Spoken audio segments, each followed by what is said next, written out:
Hello everyone, welcome back to my channel. Thank you so much for watching. My name is Dr. Ritu Dayma. Welcome you all. आज की इस video में हम लोग बात करेंगे Organon of Medicine के aphorism नंबर 52 के बारे में। 51 तक हम बहुत अच्छे से कर चुके हैं अभी तक। सारे जो भी aphorisms हैं आपको मेरे चैनल पर प्लेलिस्ट में मिल जाएंगे, तो you can check each and every aphorism till 51st। आप सारे aphorisms देख सकते हैं मेरे प्लेलिस्ट पर। और 51 में हमने लास्ट की थी बात हैप्पी गो लकी ऑपरेशंस की, कि हमें किस तरह से होम्योपैथिक ट्रीटमेंट करना चाहिए और हमें किस तरह से नेचर के भरोसे नहीं बैठना चाहिए to let that cure happen, क्योंकि उसके और भी अपने अपने साइड इफेक्ट्स या अपने अपने कॉम्प्लिकेशंस हो सकते हैं। नाउ अब हम बात करते हैं aphorism नंबर 52 के बारे में। अगर आपको ये वीडियो अच्छी लगती है, अगर आपके लिए हेल्पफुल होती है, तो please please please do subscribe my channel, hit the like button for appreciation and comment below how much you like the video. So let's begin. Surely no intelligent physician. अब इतना कुछ जानने के बाद, हर चीज के एग्जाम्पल्स पढ़ने के बाद, श्योरली कोई भी ऐसा फिजिशियन नहीं होगा जो इन सारे एग्जाम्पल्स के बाद भी as clear as daylight, दिन की तरह, दिन के उजाले की तरह स्पष्ट है, can still go in the old ordinary system of medicine. अब फिर भी इतना कुछ जानने के बाद अब कोई भी इंटेलिजेंट फिजिशियन उसमें ओल्ड सिस्टम ऑफ मेडिसिन में वापस नहीं जाएगा, अटैकिंग द बॉडी, जो कि आपकी बॉडी को अटैक करता है, एज हैज हिथेटो बीन डन, जो कि आज तक होता आया था, in its least disease parts with allopathic medicines that have no direct pathological relationship to the disease to be cured। तो इसमें इन्होंने बताया है कि जिस पार्ट में कोई डिजीज नहीं होता, सबसे मिनिमम डिजीज जिस पार्ट में होता है, उसको एलोपैथी देकर या ये जो ओल्ड सिस्टम ऑफ मेडिसिन देकर, जिसका कोई डायरेक्ट पैथोलॉजिकल रिलेशनशिप नहीं है डिजीज के साथ, उसको क्योर करने की कोशिश की जाती है। अब डिजीज का कोई डायरेक्ट पैथोलॉजिकल रिलेशनशिप नहीं है, ये जो उनको मेडिसिन जिस तरह की खिलाई जाती हैं, और डायरेक्ट पैथोलॉजिकल रिलेशनशिप किस में होता है? होम्योपैथी में होता है। किस तरह से क्योर करने की कोशिश की जाती है? With purgatives, counter irritants, derivatives and etcetera. तो इस तरह से पर्जेटिव्स दिए जाते हैं, इरिटेंट्स दिए जाते हैं, इरिटेशन हो रहा है, काउंटर इरिटेंट दे देते हैं, and thus at a sacrifice of patient strength, और पेशेंट की स्ट्रेंथ को सैक्रिफाइस करते हुए, उसका त्याग करते हुए, inducing a morbid state quite heterogeneous and dissimilar to the original one. और एक ऐसी चीज जनरेट कर देते हैं बॉडी में, या फिर एक ऐसी चीज इंड्यूस कर देते हैं जो बिल्कुल हिट्रोजेनस, बिल्कुल अलग है, बिल्कुल डिसिमिलर है ओरिजिनल नेचुरल डिजीज से, to the ruin of his constitution by large doses of mixtures of medicine, generally of unknown quality। mixtures of medicine दे देते हैं जिनकी क्वालिटी अननोन होती है, और वो क्या करता है? कॉन्स्टिट्यूशन को as per the personality individual की, उसको पूरा रुइन करता है, खत्म करता है, नष्ट करता है। The employment of which can have no other result, जिसको डाल देने से, जिसको एम्प्लॉय करेंगे, दैट मीन जिसको आप बॉडी में डाल रहे हैं, तो उसका कोई भी अदर रिजल्ट नहीं हो सकता, कोई परिणाम, कोई निष्कर्ष नहीं निकलेगा, as is demonstrated by the eternal law of nature in the above. जिस तरह से कि ऊपर के सारे aphorisms में आपको इटर्नल लॉ ऑफ नेचर के द्वारा समझाया गया है कि इसका क्या परिणाम होता है। And all other cases in the world in which dissimilar disease is added to the other in the human organism, और विश्व भर में सारे ऐसे केसेस बताए गए हैं जिससे कि ह्यूमन ऑर्गेनिज्म की कॉन्स्टिट्यूशन को कैसे रियून किया जा रहा है, बाय एडिंग अ डिसिमिलर, एक डिसिमिलर बॉडी के अंदर डालकर। For a cure is never thereby affected in disease, disease individual में क्योर कभी भी नहीं आएगा, but an aggravation is the invariable consequence. और लेकिन क्या होता है? क्योर तो मिले ना मिले, एग्रेवेशन, वर्सनिंग, जो स्थिति है और ज्यादा खराब हो जाती है।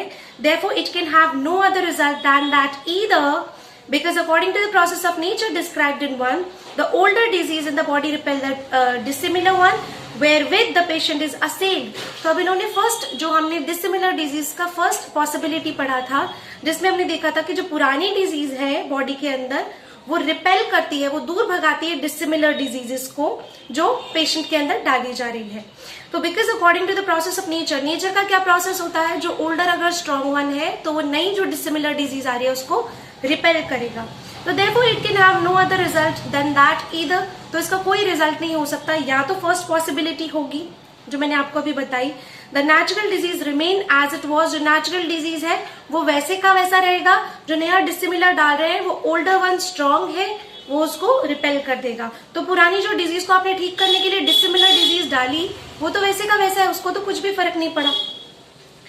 Under mild allopathic treatment, but it ever so long continued, बिल्कुल mild allopathic treatment में भी, लेकिन उसको जब लंबे समय तक कंटिन्यू किया जाएगा, the patient being thereby weakened, patient धीरे धीरे कमजोर होता जाएगा, और because according to the process of nature described in second possibility में जो आपको बताया गया है कि जो न्यू वन होगी, अगर न्यू डिसिमिलर डिजीज, ना देखो सिंपल है, अगर डिसिमिलर डिजीज बॉडी में डाला जा रहा है ये तो हम समझ गए। अब फर्स्ट पॉसिबिलिटी जो है इटर्नल लॉ ऑफ नेचर की क्या कहती है कि अगर ओल्ड डिजीज है वो स्ट्रॉन्गर है और जो नया डिजीज डाला जा रहा है डिसिमिलर वो माइल्ड है, तो ओल्डर वन नेचुरल डिजीज नए वाले को रिपेल कर देगा, तो ओल्डर नेचुरल डिजीज वैसे ही रह गया। मतलब अगर एलोपैथिक ट्रीटमेंट आप दे रहे हैं, डिसिमिलर डिजीजेस डाल रहे हैं, इंट्रोड्यूस कर रहे हैं, एम्प्लॉय कर रहे हैं, तो जो एलोपैथिक ट्रीटमेंट अगर माइल्ड है तो डेफिनेटली नेचुरल डिजीज उस माइल्ड को तो भगा ही देगा, रिपेल कर देगा। तो ओल्ड नेचुरल डिजीज तो वैसे का वैसे ही रह गया। सेकेंड पॉसिबिलिटी कहती है अगर नया वाला डिजीज जो है डिसिमिलर वो स्ट्रॉन्गर वन है, तो क्या होता है, वो पुराने वाले को उस जगह से हटा देता है। तो अभी क्या कह रहे हैं कि अगर आप माइल्ड एलोपैथिक ट्रीटमेंट दे रहे हैं तो फर्स्ट पॉसिबिलिटी जैसा होगा, नेचुरल डिजीज वही रह जाएगी। और अगर आप बहुत काफी समय तक पेशेंट को देते जा रहे हैं और उसका जो सिस्टम है, उसका जो वाइटैलिटी है, वो उसकी पूरी पेशेंट की वीकन हो गई है, कमजोर हो गई है, तो सेकंड पॉसिबिलिटी आएगी जहां आपने जो भी एलोपैथिक हिट्रोजेनस डिसिमिलर डिजीज डाला वो आपके बॉडी के लिए स्ट्रॉन्गर रहेगा, आपके नेचुरल डिजीज के लिए स्ट्रॉन्गर रहेगा। तो क्या होगा, for a shorter time original weaker dissimilar को सस्पेंड कर देगा। उसने ओरिजिनल को डिसिमिलर को सस्पेंड कर दिया। By the violent attack on the body with strong allopathic drug, तो original disease seems to yield for a time to return in at least all its former strength. तो suspend कर दिया, that means जब बहुत ज्यादा powerful heroic doses allopathy के डाले गए बॉडी के अंदर, तो natural disease for a time being suspend हो गया मतलब वो वहां रुक गया। अब लेकिन जब भी कभी ऐसा होगा कि आपकी बॉडी की स्ट्रेंथ वीक होगी या कुछ और प्रॉब्लम होगी, तो उसके पूरे चांसेस है वो वापस उभर कर आ जाए और अपने पुराने से भी ज्यादा स्ट्रेंथ में आए और भी ज्यादा ताकतवर बनकर आए। और because according to the process of nature described in third category, that means aphorism number 40, जो हमने थर्ड पॉसिबिलिटी पढ़ी कि दो डिसिमिलर डिजीज हैं, अगर दोनों ही क्रॉनिक कैरेक्टर के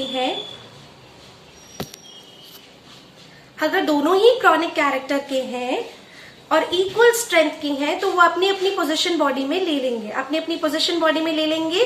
दैट मीन्स वो एक कॉम्प्लेक्स डिजीज फॉर्म करेंगे। दैट मीन्स अब जो सिस्टम है वो और भी कॉम्प्लिकेटेड हो गया, और भी बीमारियों से भरा हो गया।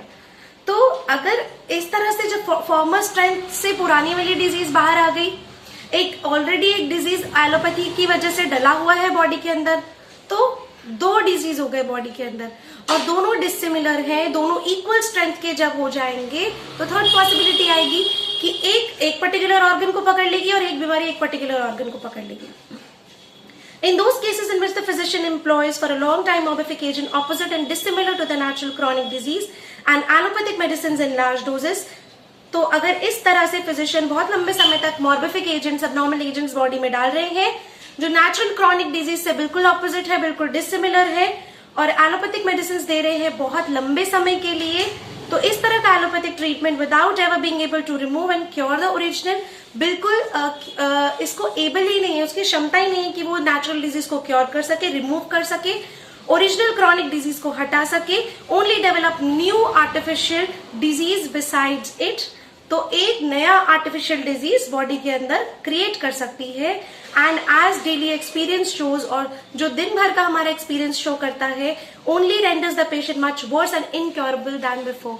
और इस तरह से जो आर्टिफिशियल, जैसे हम कहेंगे दवाइयों से बनाई गई एक बीमारी जो बॉडी के अंदर रह जाती है, ये जो आर्टिफिशियल डिजीज रह जाती है, जिसे हम iatrogenic डिजीज भी कह सकते हैं, वो जो रह जाती है वो पेशेंट के वो और भी ज्यादा इनक्योरेबल होती है, मुश्किल होती है ठीक करना। जितना कि नेचुरल डिजीज ठीक करना मुश्किल होता है, उससे कहीं गुना ज्यादा इस तरह से इंड्यूस की गई बीमारी को ठीक करना और भी मुश्किल होता है। इसमें सेक्शन 52 दैट मीन्स अफॉर्जम 52 में 6th एडिशन में कुछ चेंजेस हैं जो मैं आपको यहीं बता देती हूँ. There are but 2 principal methods of cure. 2 principal methods है क्योर के. The one based only on accurate observation of the nature, या तो एक्यूरेट ऑब्जर्वेशन है नेचर की, केयरफुल एक्सपेरिमेंटेशन हो, प्योर एक्सपीरियंस हो, होम्योपैथिक. एंड सेकेंड है which does not do this, the heterogenic और एलोपैथिक. या तो वो डिसिमिलर से हो या प्रिंसिपल मेथड है होम्योपैथी से हो. दोनों एक दूसरे को अपोज करते हैं. And only he who does not either can hold the delusion that they can ever approach each other or even being united. तो अगर आपकी ऐसी अप्रोच है कि कभी ये दोनों मिल जाएं या कभी एक, that means sometimes you are giving homeopathy, sometimes you are giving allopathy, or to make himself so ridiculous as to the practice at one time homeopathically, other time allopathically, according to the pleasure of the patient. Patient के pleasure के, उसके आराम के हिसाब से अगर आप इस तरह की प्रैक्टिस करते हैं, so this is the practice which may be called criminal treason against divine homeopathy. तो डिवाइन होम्योपैथी के खिलाफ ये एक तरह का क्रिमिनल ट्रीजन है, एक तरह का क्राइम है अगर आप इस तरह की प्रैक्टिस करते हैं कि आप कभी तो पेशेंट को एलोपैथी दे रहे हैं, कभी आप पेशेंट को होम्योपैथी दे रहे हैं ताकि पेशेंट का प्लेजर बना रहे. 2 चीजों में फर्क है. मैं यहाँ ये चीज क्लियर कर देना चाहती हूँ कि प्लीज इसको उससे रिलेट ना करें कि अगर आपका पेशेंट कोई एक कन्वेंशनल ड्रग पर है और आप उसको छुड़ाना चाहते हैं. यहाँ डॉक्टर हैनमन ने बात की है कि अगर मैं किसी एक प्रॉब्लम के लिए, मान लीजिए एक प्रॉब्लम के लिए मेरे पास ट्रीटमेंट चल रहा है, होम्योपैथी के लिए मैं ट्रीटमेंट दे रही हूँ पेशेंट को, लेकिन अगर उसकी कभी प्रॉब्लम वर्स होती है तो बीच में मैं खुद उन्हें एलोपैथी दे रही हूँ जो कि एक तरह से सप्रेशन कर देगा. तो अगर पेशेंट ऑलरेडी किसी ड्रग पर है, आज का ऐसा टाइम है कि आपके पास जो भी पेशेंट विजिट करेंगे already they must have taken, या फिर वो लॉन्ग कॉन्टिन्यूड कन्वेंशनल ड्रग्स पर होते हैं. जैसे कि एस्मा का पेशेंट कोई आ रहा है तो एस्मा के पेशेंट क्या है, वो काफी समय से अपने किसी पंप, इनहेलर, इन सब चीजों पर रिलाई करते होते हैं. तो आपकी ड्यूटी बनती है आप उस कन्वेंशनल ड्रग को छुड़ाएंगे और आप पेशेंट को टोटली होम्योपैथी पर लेकर आएंगे. फिर जब उनकी कन्वेंशनल ड्रग छूट जाएगी तो उनका एक साफ एक ड्रग पिक्चर, मतलब एक प्योर कॉन्स्टिट्यूशनल पिक्चर आपके सामने आएगा. उसके बेसिस पर आप उनका ट्रीटमेंट शुरू करेंगे और उन्हें दवाई देंगे, फिर आप उन्हें ठीक करेंगे.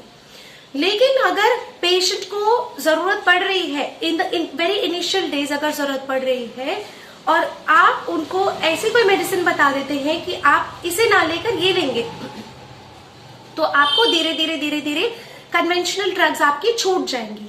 So this is the way कि आप उन्हें कन्वेंशनल ड्रग से दूर कर दें, आप टोटली उन्हें होम्योपैथी पर लेकर आ जाए. लेकिन अगर आप होम्योपैथी प्रैक्टिस कर रहे हैं, most of the time what people ask me कि मैम आप ही कोई ना कोई प्लीज, अगर ज्यादा प्रॉब्लम बढ़ी तो या ऐसा कुछ हुआ तो आप हमें बता दीजिए कोई दवाई जो हम स्टोर से खरीद लें और हम ले लें. तो ये चीज आप जिस डिजीज के लिए उनको ठीक कर रहे हैं, उनको आप ये एलोपैथिक सजेशन दें, ये बिल्कुल ठीक नहीं है. ऑल्दो हर कोई इतनी नॉलेज रखता है, होम्योपैथ भी बहुत नॉलेज रखते हैं एलोपैथिक ड्रग्स की, लेकिन फिर भी वो प्रिस्क्राइब करना, एट वन टाइम आप होम्योपैथी दे रहे हैं, एट वन टाइम आप एलोपैथी दे रहे हैं, कभी भी according to the suitability of the patient आप उन्हें एलोपैथी, नोज ब्लॉक है आप उन्हें बोल देते हैं कि आप अच्छा होम्योपैथी से आराम नहीं आ रहा, आप ये वाली एलोपैथिक ड्रग खरीद के ले लीजिए. नो, यू ट्राई हार्ड कि आप उन्हें होम्योपैथी ही दें. लेकिन अगर कोई इंसान पहले से ही, आपके पास आने से पहले ही इन कन्वेंशनल ड्रग्स पर रिलाई करता है तो आप उसको धीरे धीरे ही बंद करा सकते हैं. आप उसको बिल्कुल एकदम से बंद नहीं करा सकते. Most of the drugs if you come across, आजकल डे टू डे लाइफ में लोग हाइपरटेंशन की लेते हैं मेडिसिन रोज, डायबिटीज की मेडिसिन लेते हैं रोज, थायराइड की मेडिसिन लेते हैं रोज, और इस तरह की लाइफस्टाइल डिसऑर्डर्स की they take the medicine regularly.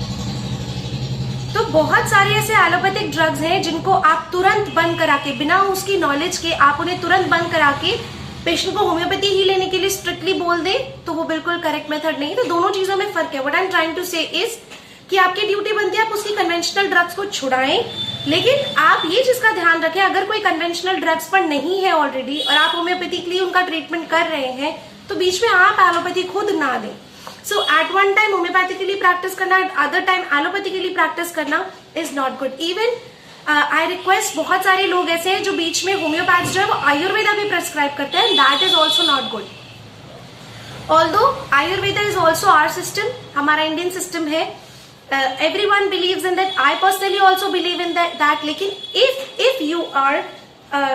if you are following homeopathy, तो बीच में आप पेशेंट को खुद से ही, बहुत सारे लोग होते हैं खुद से ही अपने पास से उन्हें आयुर्वेदा का कुछ ना कुछ मेडिसिन भी दे देते हैं. So you should not do that. You should always stick to your pathy which you know, जिसकी नॉलेज आपको है. तो इस चीज का हमेशा ख्याल रखना है.